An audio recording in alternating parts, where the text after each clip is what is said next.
வணக்கம். தமிழக வெற்றி கழகம் ஆட்சி அமைக்கும் விவகாரத்தில் அந்த கட்சிக்கு ஆதரவில்லை என்று திடீரென இந்திய யூனியன் முஸ்லீம் லீக் அறிவித்திருக்கிறது. தாவேகா தலைவர் விஜய்க்கு இன்னும் பெரும்பான்மை கிடைக்காதால் தற்பொழுது நெருக்கடியானது தொடர்ந்து கொண்டிருக்கிறது. திமுக தலைமையிலான கூட்டணியில் இந்திய யூனியன் முஸ்லீம் லீக் தொடர்வதாக தற்பொழுது அவர்கள் அறிவித்திருக்கிறார்கள். இதற்கு முன்பு வெளியான செய்தியானது பொய்ச் செய்தி என்றும் தற்பொழுது அவர்கள் தெரிவித்திருப்பதும் குறிப்பிடத்தக்கது. சமூக வலைதளங்களில் இதற்கு முன்பு இந்திய யூனியன் முஸ்லீம் லீக் தாவேகாவிற்கு ஆதரவு தருவதாக ஒரு செய்தியானது உலவிக் கொண்டிருந்த நிலையில் தற்பொழுது திடீரென அவர்கள் அறிவித்திருப்பதனால் தற்பொழுது தாவேகாவினர் அதிர்ச்சி அடைந்திருக்கிறார்கள்.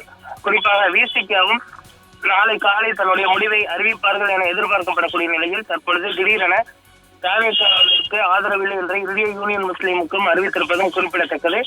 அவர்கள் ஏற்கனவே திமுக கூட்டணியில் தான் தொடர்வார்கள் என தெரிவித்திருந்த நிலையில் தற்பொழுது வந்து பார்த்தோமெனால் தாவேகாவிற்கு ஆதரவு தர முடியாது என்றும் தற்பொழுது இந்திய யூனியன் முஸ்லீம் லீக்கின் தலைவர் பேராசிரியர் காதர் மொய்தீன் அவர்கள் திடீரென அறிவித்திருப்பது குறிப்பிடத்தக்கது. தாவேகாவிற்கு ஏற்கனவே பார்த்தோமெனால் கம்யூனிஸ்ட் மற்றும் காங்கிரஸ் உள்ளிட்ட கட்சிகள் ஆதரவு அளித்திருக்கக்கூடிய நிலையில் இந்திய யூனியன் முஸ்லீம் லீக் ஆதரவு இல்லை என்று தெரிவித்திருப்பதனால் தற்பொழுது தாவேகா தொண்டர்கள் குழப்பமடைந்திருக்கிறார்கள்.